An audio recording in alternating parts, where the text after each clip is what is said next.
স্বার্থের কাছে ব্ল্যাকমেল হওয়ার ফলে ব্যক্তির আত্মবিশ্বাস ক্রমশ কমতে শুরু করে। সে ক্রমশ নির্জীব এবং জড় পদার্থে পরিণত হয়। সবসময় সবলের কাছে জো হুজুর আর দুর্বলের কাছে বিক্রম সিংহ দেখায়।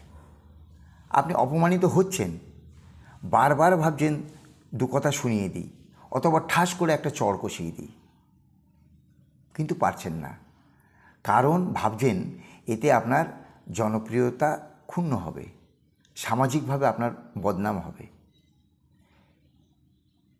যেখানে পারস্পরিক ভালোবাসা ও শ্রদ্ধা থাকে না, সেখানে স্বামী স্ত্রী পরস্পরকে দাবিয়ে রাখার চেষ্টা করে।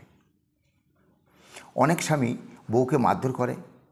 আবার স্বামীর ভালো মানসী রুচি সংস্কৃতি যদি তাকে অভদ্র না হতে দেয়, তাহলে স্ত্রী স্বামীর উপর ক্রমাগত দুর্ব্যবহার করতে থাকে, তার উপর ক্রমাগত মেজাজ দেখায়, তার সঙ্গে নানাভাবে অসহযোগিতা করে।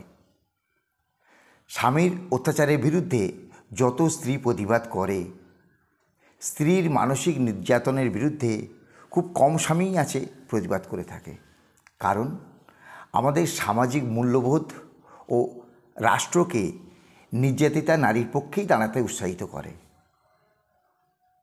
নির্যাতিত পুরুষ সমাজের হাসির খোরাক, কিন্তু নারী পুরুষ উভয়ের নির্যাতন তো নির্যাতনই। কাজেই যে কোনো নির্যাতনের বিরুদ্ধে সক্রিয় বা নিষ্ক্রিয় প্রতিবাদ জানাতে গেলেও আত্মবিশ্বাসের দরকার হয়।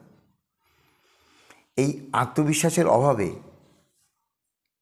অনেক স্ত্রী স্বামীর দ্বারা নির্যাতিত হয়ে কষ্ট পাচ্ছেন। অনেক পুরুষ নির্যাতন সহ্য করতে করতে করতে করতে পাথর হয়ে যাচ্ছে।